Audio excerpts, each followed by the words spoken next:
The transfer portal has become more important than recruiting high school kids, and that happened fast. I'll explain what I mean by it. And we have some great college basketball in the Big Ten this weekend. Locked On Big Ten starts right now. You are Locked On Big Ten, your daily podcast on the Big Ten Conference. Part of the Locked On Podcast Network. Your team every day.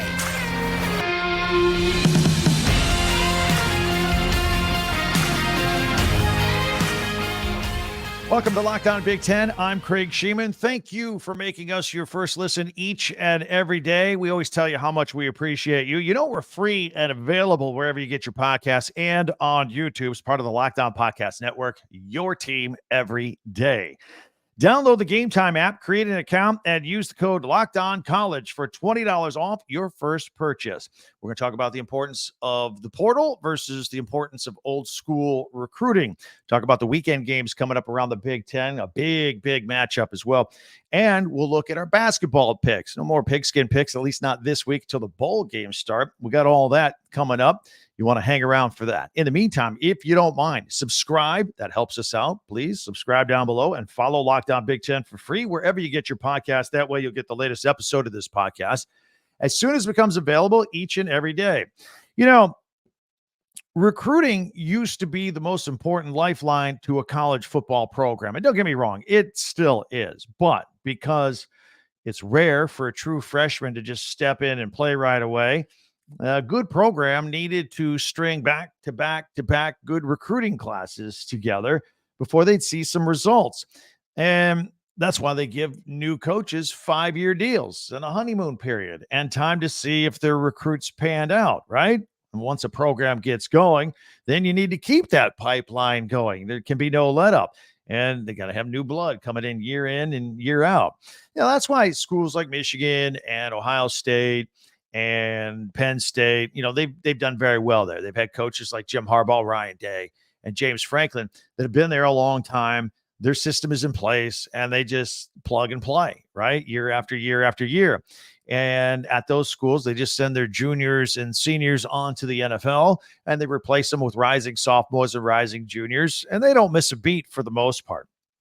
Every once in a while, they'll have a gap on a roster. They'll try and take care of something. But all of a sudden, you know, that what I just described is the old way of thinking. So welcome to the age of the transfer portal. A lot can go on there. You can redo a whole team or just fill some gaps.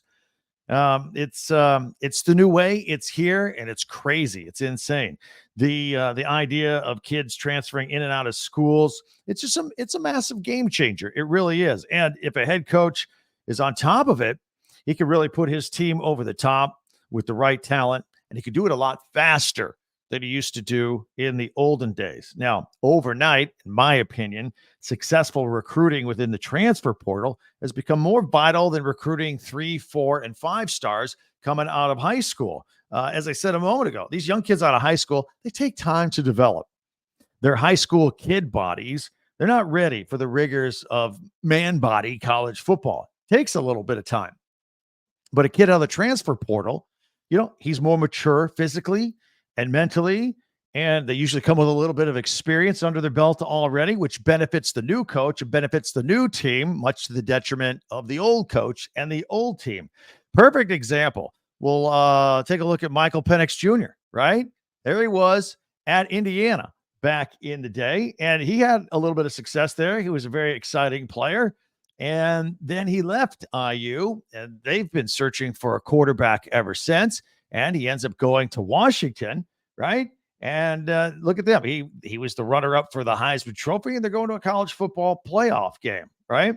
So his coach, Kalen DeBoer, they're great. Everything's good. He's good. Michael Penix has had a great career, and they can still do a lot of great things here. Meanwhile, his former coach at IU, Tom Allen, has just been fired, and things have not been going well at Indiana. So that's just one example of where a kid with a little bit of experience and talent could go somewhere else and really flourish and take advantage of the transfer portal. Now, let's take a look around the Big Ten a little bit, and let's just do a thumbnail on some needs that some schools have. You know, we're not going to go too much into the weeds on it, but there are some basic things that we can look at. You know, most recently, As we mentioned yesterday on Lockdown Big Ten, if you want to go back and check that out after this one, according to some former Ohio State quarterback, McCord was an absolute lock to go to Nebraska until he didn't go to Nebraska. He, of course, announced this week that he was still looking and he would not be coming to Lincoln. And look, a lot of people were interested in McCord, and I'm sure people still are. It's an interesting scenario with him. And then you enter Dylan Raiola. He's not a transfer kid, but he's a high school recruit, a 5-star, and he verbally committed to Georgia, and he could flip to Nebraska any moment now. So Nebraska's number one problem was turnovers this season, and by and large, most of them came at the quarterback position, so they got to take care of that. While we're talking about Kyle McCord for just one moment, I have another thought about him, if I may. You know, he originally said, before he started talking to Nebraska, he originally said he did not want to go to a lesser Big Ten school when he left Ohio State. And then he said he did not want to play for a team that would actually have Ohio State on the schedule. He didn't want to play against the Buckeyes. Well, let's be honest. Nebraska is a lesser school football-wise than Ohio State, and Ohio State is on the Huskers' schedule in 2024. So these are all the things that Kyle McCord said he wanted to avoid. So I don't know why the long song and dance with Nebraska before bailing on them, but that part of the story makes no sense. And unless he shows up at like another Big Ten school and starts talking to them, I don't know. I don't know what was thinking, but it seems now that he's going back to his original way of thinking, that he didn't want to go to a lesser school in the Big Ten and take on Ohio State on the schedule. So look, it's his prerogative. It's not a criticism. It's just observation on my part regarding his situation. All right, now let's take a look at some of the other schools in the Big Ten. Let's start with the Iowa Hawkeyes, for example. Quarterback Cade McNamara, he's coming back after tearing his ACL this past year. But who's he going to throw the ball to, right? The wide receivers this year had zero impact on this offense for Iowa this past season. And what receivers are going to commit to the school without knowing who the offensive coordinator is? You all know the Brian Ferentz story, Kirk Ferentz's son. It was announced several weeks ago that he will be let go after the season, and I'm not sure what direction they're going to go at offensive coordinator once the season is over. But if you're a receiver, an offensive player, really probably not going to go commit there until you know what kind of system they're going to run. So we'll see how that plays out. It'll play out in the next couple of weeks, but you don't want it to be too late if you're a Hawkeyes fan, right? How about Michigan, for example? Yeah, even the talent-rich teams like Michigan, maybe need to plug a hole here or there. I know they did it with the offensive line last year, and they just stayed strong across the top, got a couple of big guys. They haven't had a wide receiver picked in the first 2 rounds of the NFL draft since 2005. It was Braylon Edwards, long time ago. And, maybe it's because Jim Harbaugh has that grind it, run it type offense that maybe the higher profile wide receiver shy away. I don't know, just an explanation. And look, Roman Wilson this year, a touchdown machine. He's had an amazing season, but he didn't really take the top off the defense with the blazing speed. And maybe that's an area that Michigan looks to add to. Donovan McCulley is a possibility. He's in the portal, former Indiana wide receiver. I know Penn State is looking at him as well. I think they've actually offered him at Penn State. So we'll see. And look for Michigan to test the waters on some quarterbacks out there, because I'm not sure if J.J. McCarthy is coming back or not. I don't think J.J. McCarthy knows for sure if he's coming back or not, or Jim Harbaugh. So we'll see if they look at the quarterback market as well. Speaking of quarterbacks, we mentioned Kyle McCord wasn't good enough to remain a Buckeye because he was 11-1. Go figure. That's just life in Ohio State.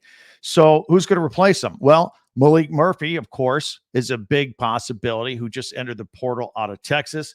He was recruited by Ohio State. In fact, he was offered a scholarship by them, and then he chose Texas. But now he's the odd man out down there in Austin with Quinn Ewers coming back. And, of course, Arch Manning is the quarterback in waiting out there. As we stated, Penn State needs some receivers, plural, and fast ones at that. They reportedly offered a spot to Donovan McCulley, who we just talked about, out of Indiana. How about Julian Fleming out of Ohio State? He was talking with Kyle McCord at Nebraska, kind of a package deal. So I don't know what Fleming's thinking. I don't know where he's looking, but nonetheless, maybe Penn State looks at a kid like him. Wisconsin, as we stated, we mentioned Luke Fickell His Badger air attack with Tanner Mordecai was a bust. So we mentioned in a podcast a day or two ago that transfer out of Miami, Tyler Van Dyke, is going to come in, and then we'll try and kick the tires on him, see if they can get that offense airborne a little bit. So what does Wisconsin need? Well, they need a pass rush. That's right. They need a defensive lineman for sure. We all talked all season long about all the great defenses in the Big Ten. Michigan and Penn State and Ohio State and Iowa and Rutgers. And I can go on and on and on. And you know who I didn't mention right there? Wisconsin. That's right. Wisconsin needs some help on the defense. They finished outside the top 30 defensively in the country. And they only had one defensive lineman register more than one sack. So that's an area of concern. Other schools need, Brett Bielema at Illinois. Look, he's going to fill some gaps at almost every position, really, on that roster. They kind of took a step backward this year with the Fighting Illini. PJ Fleck at Minnesota, definitely going to be looking quarterback. Ethan Kaliakmanis is gone. He departed. They were going to upgrade there anyway, I think. But they kind of split on bad terms. We talked about that last week. Mike Loxley at Maryland. He's going to have to retool at a lot of key positions over there. First at quarterback, Talia Tagovailoa leaves the Big Ten as its all-time leading passer. Those are big shoes to fill as well. Greg Schiano at Rutgers. By the way, congratulations to him. He just got a contract extension here yesterday through the year 2030. He'll make $6.25 million a year starting next year. And Greg Schiano's interesting because he's rebuilt that program from the ground up twice now. And he's probably the least cautious coach in the Big Ten about entering the transfer portal. He really don't want to bring in guys that might not fit in the locker room. He's very cautious about it. He's got to step it up, though. I mean, it's just the way it is. He's got to get more kids out of the portal, I think. They need to get a lot more aggressive about this. Good news, though, for Rutgers. They got a handful of kids that have decided they're coming back for an extra year. So I think a lot of kids had fun playing with them. They built something special with a 6-win season. They're going to the Pinstripe Bowl. See what they can do next year with an experienced team. And I'll be as curious as anybody to see what Big Ten Coach of the Year David Braun does at Northwestern after taking a 1-win team and winning 7 games this past year. But, the portal may be a little stickier, just like recruiting is for Northwestern because of its high academic standards. Going to bring in a different kind of kid to play football there. Elsewhere, Indiana, they need help almost everywhere. They need to settle in at quarterback, although Thursday, Ohio University transfer quarterback Curtis Rourke, he's a graduate student. He committed to Indiana, so he's going to come there and play. So it looks like they have themselves at least one quarterback plus some other recruits. Also, Purdue, they need help at wide receiver and defensive help. Ryan Walters going into his second year is going to want to improve that defense. He was a defensive coordinator. He takes a lot of pride in that. They gave up way too many points this year. And of course, we've mentioned all 3 Michigan State scholarship quarterbacks are hitting the road.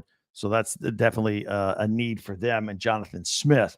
Anyway, a lot of just a thumbnail look there. Let me know you guys are passionate and you really are into your teams. What are the needs you think your team has? Hit me up with the comments on Twitter at Talk Big Ten or on YouTube as well.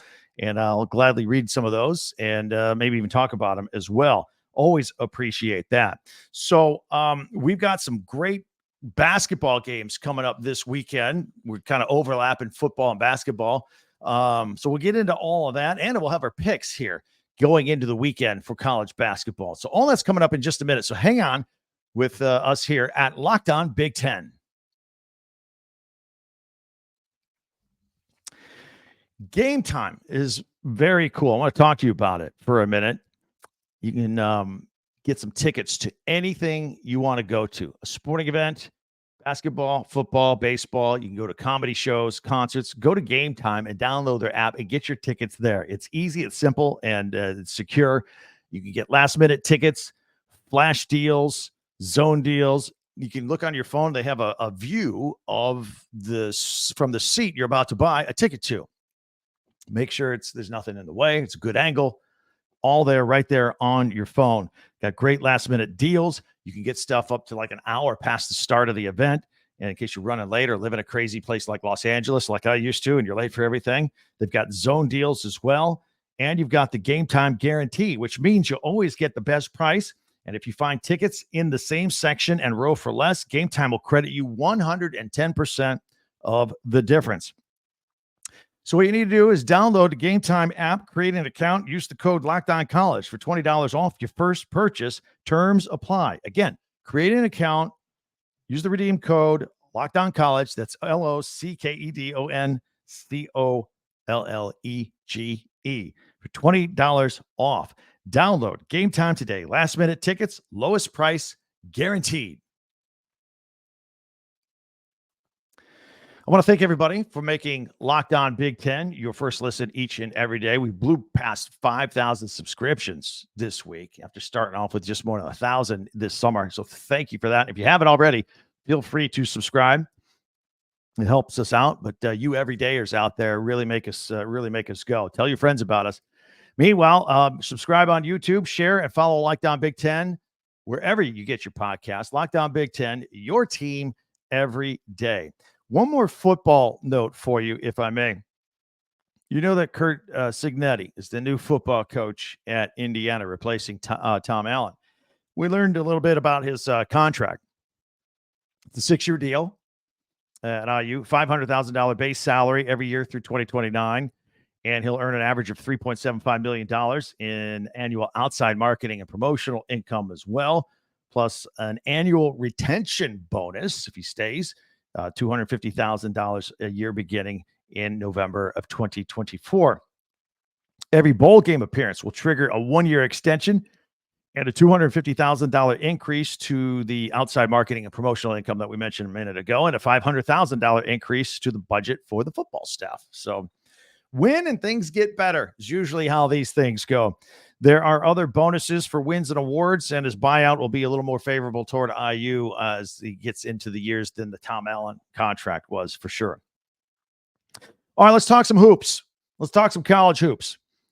Saturday, big showdown.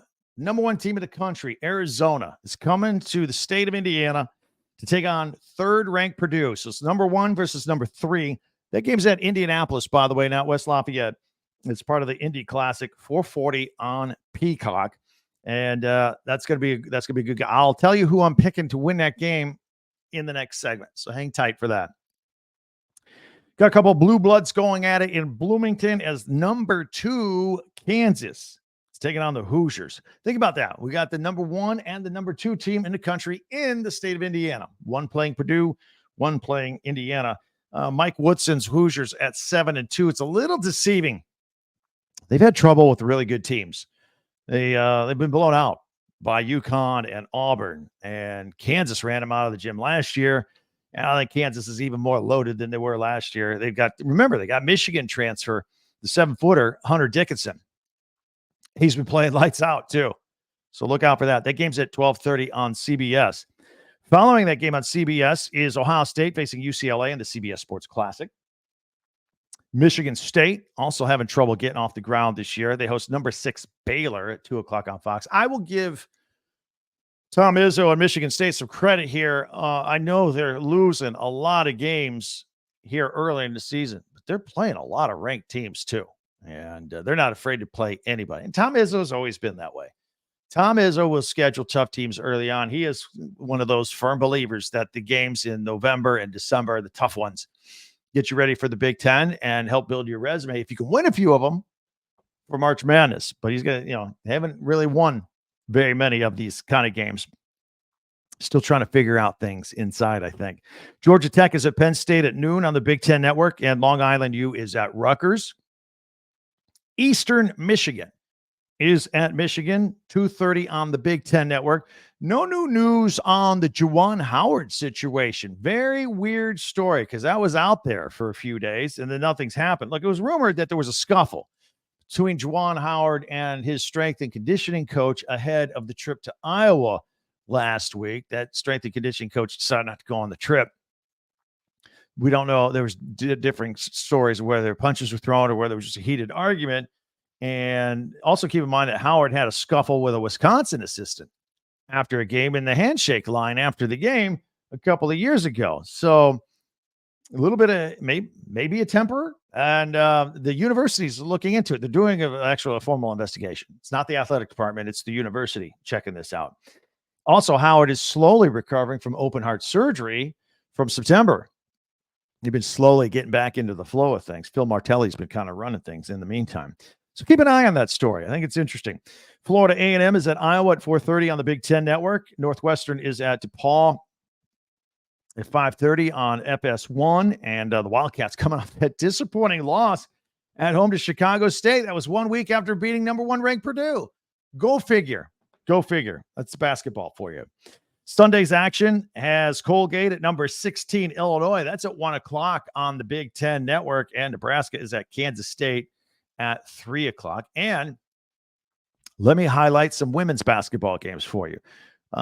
This weekend, Saturday, Caitlin Clark and the 10-1 Lady Hawkeyes taking on 9-1 Cleveland State. That's at 7 o'clock on the Big Ten Network on Saturday night. Check it out. Sunday, Purdue, the Lady Boilermakers, are at 14th ranked Notre Dame at noon on the ACC Network. And you can watch Missouri and Illinois at 4 o'clock on the Big Ten Network. And number 16, Virginia Tech, taking on Rutgers at 5:30 on FS1. I also want to tell you about a brand new Locked On channel. Locked On has launched the first ever national sports 24/7 streaming channel on YouTube. It's called Locked On Sports Today. And it's here for you 24/7, covering the top sports stories of the day with the local experts of Locked On, plus our national shows covering every single league. That includes this show, Locked On Big Ten. We're on there all the time. There's a loop of just always something going on there. So check it out on Locked On Sports Today. It's all live on YouTube. And subscribe to get the first ever national sports 24/7 streaming channel. All right? Instead of pigskin picks, we got our round ball picks coming up, going into a big, busy weekend. That's next right here on Locked On Big Ten. Prize Picks. It's a lot of fun. It's daily fantasy sports, and it is the largest daily fantasy sports platform in North America. How does Prize Picks work? You pick a couple of players, a group of players, half a dozen players, whatever you want, and you match them with stats. And you say more than these stats or less than these stats. And they go play their games. You see how you did, and you can win. For example, you can say Russell Wilson against Detroit Saturday night, more than 2 touchdowns. Jared Goff, less than 2 touchdowns. You can throw in other sports. And Joel Embiid, more than 30 points against the Pistons this weekend. You hit on all those, you win. It's fantastic. It's a lot of fun. It's very easy to do. What you need to do is go to prizepicks.com/lockedoncollege and use the code LockedOnCollege for a first deposit match up to $100. Again, go to prizepicks.com/lockedoncollege and use the code LockedOnCollege for a first deposit match up to $100. Prize Picks, daily fantasy sports made easy. All right. Let's get back into it here. Let's do our pigskin. I got to switch gears, man. Basketball picks coming up. All right. Let's do this. First of all, let's put them on the screen. Take a look. See what we have here. And we're going to start off by looking at the Georgia Tech Penn State game. And I am going to take Penn State in this one. Kanye Clary averaging 17 points per game for the Nittany Lions. I think this game will be pretty close. And that is Saturday afternoon. I believe I just said it was a noon game. And at Kansas and Indiana in Bloomington. I once heard Bill Self, and keep in mind, he plays at Kansas. It's one of the blue bloods, great places to play. He said that the absolute loudest place he has ever coached at was at Assembly Hall in Bloomington, Indiana, back in the day. So Kansas comes into Indiana. Hunter Dickinson for Kansas, former Michigan star, is averaging 19 points a game and hitting 64% of his field goals. For Indiana, they had a nice pickup this year, and Khalil Ware. Watch him play. He's fun to watch. It's kind of the only thing they really got going this year. They have struggled, but he looks good. 17 points per game. I'll pick Kansas to win this game, okay? Long Island University is at Rutgers. Andre Hyatt, 11 points per game for Rutgers. I think Rutgers will win that game. And we got number 6th ranked Baylor at Michigan State.